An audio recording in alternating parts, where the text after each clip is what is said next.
快船领先了掘金一整场，在最后时刻被反超击败，应该是最遗憾的输球方式。和船勇最后一战一样，这是一场势均力敌的对阵，打到加时赛仅差2分，快船完全有能力吸取教训，重整备战。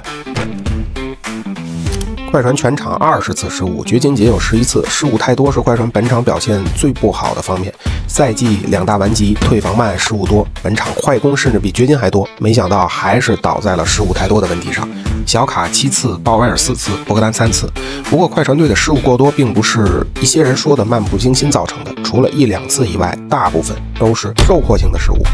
根本原因是季后赛对抗性提高，吹罚尺度放松，掘金队收缩之后，几乎全员都占据身体优势。快船队除了哈登都不能顺利的冲框，在强对抗下失误率明显提升。掘金队在利用身体优势压制，而赶上强度的另一个原因是罚球。掘金全场罚球27次，快船只有16次。鲍威尔不擅长造犯规，小卡根本要不到。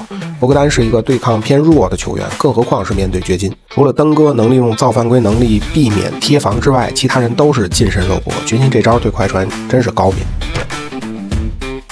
个人认为，快船队想要破局，还是要投出3分威胁，这是我在之前的视频中反复提过。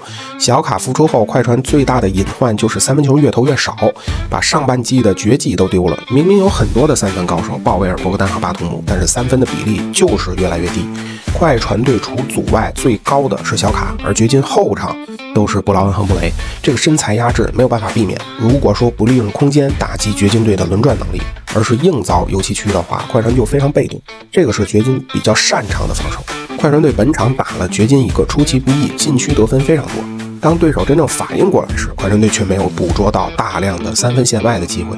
现在呢，很多素材不能上，大家有兴趣可回看一下有多少回合快船队本来外线是有机会，非要硬造内线造成的大量失误。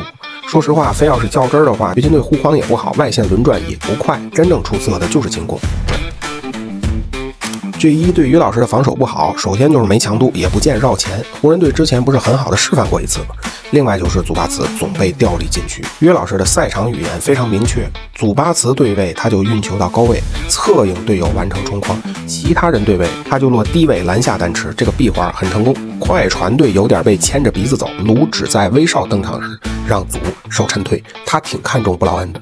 我个人感觉祖应该全场沉退，试一试掘金的3分，看看布劳恩、戈登、威少们手感如何。尤其是在小波特被 DNP 后，威少轮转时间增加，掘金要是真能凭借联盟倒数第1的3分出手频率把快船投死，也该掘金赢。而且快船这么多真射手，为什么不坚决出手3分呢？系列赛才刚刚开始，我们静待2队接下来的变招。